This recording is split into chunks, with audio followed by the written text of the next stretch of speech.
গরমের দুপুরে একা বসে আছি ফ্ল্যাটের জানালার ধারে। সবে স্নান সেরে এলাম, ভেজা চুলগুলো শোকাচ্ছিলাম। আমি একটা মাল্টিন্যাশনাল কোম্পানিতে কাজ করি কলকাতায়।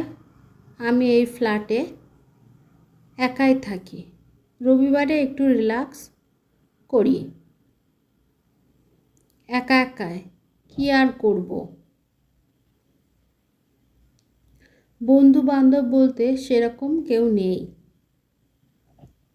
তাই একা একাই দিন কাটায়।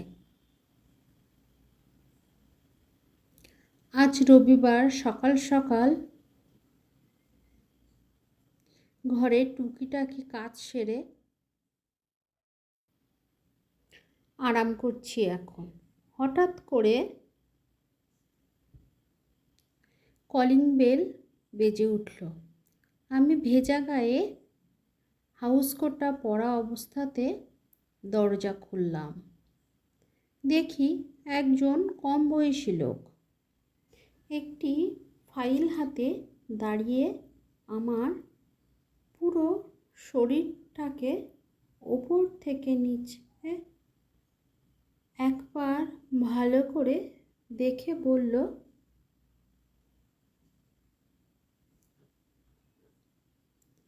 ম্যাডাম, আমি স্ট্রাগলিং মডেল নামে একটি ম্যাগাজিন লিখছি।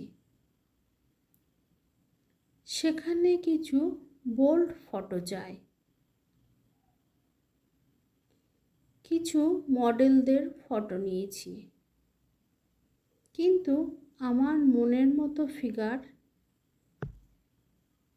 খুঁজে পাচ্ছি না।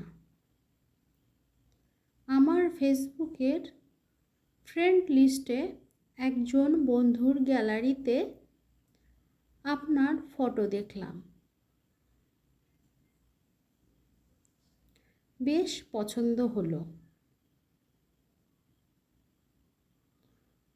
তো আপনার আপত্তি না থাকলে আপনার কয়েকটা ছবি পেতে পারি?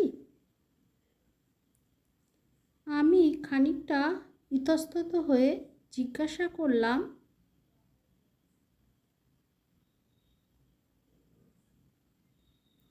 আপনাকে আমার অ্যাড্রেস কে দিল?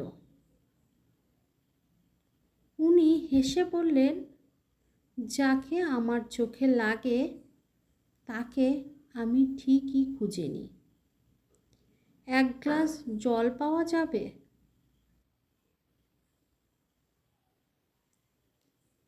আসুন, ভেতরে বসুন, দিচ্ছি।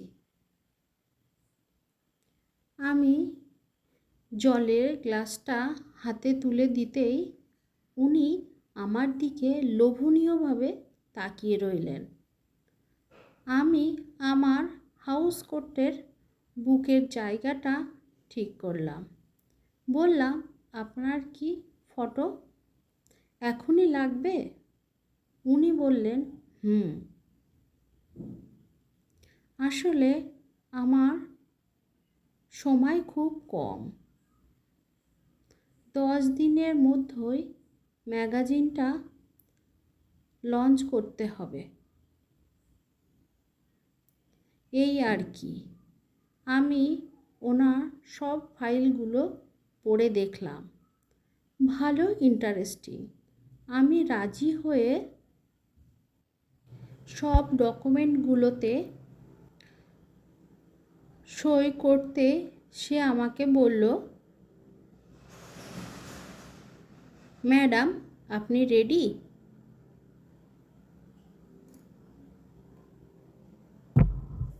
সে কি, আপনার ক্যামেরাম্যান কোথায়?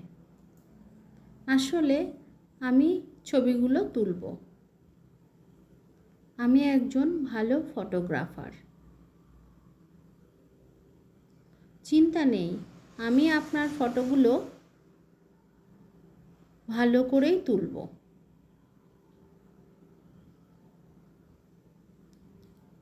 আমি এর আগে কখনো এরকম ফটোশ্যুট করিনি। বুঝতে পারছি না কিভাবে কি করব। রিল্যাক্স হয়ে শুয়ে পড়ুন, এই কাপড়গুলো খুলে ফেলুন। আমি চমকে গেলাম, বললাম মানে কি? সে কি কথা?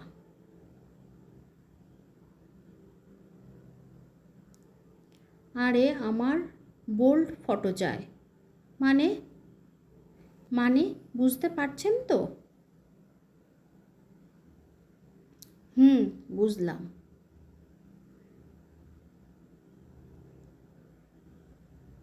আমি আমার সব কাপড় খুলে ন্যাকেড হলাম, শুধু একটা পাতলা চাদর গায়ে শুয়ে পড়লাম।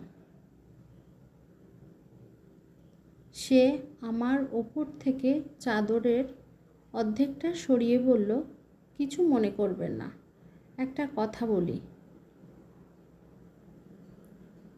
বলল, আপনার শরীরটা খুব লোভনীয়। আমি শুধু ওনার কথাগুলো শুনলাম, কোনো উত্তর দিলাম না। যাই হোক, এবার আপনি এমনভাবে এক্সপ্রেশন দেবেন যেন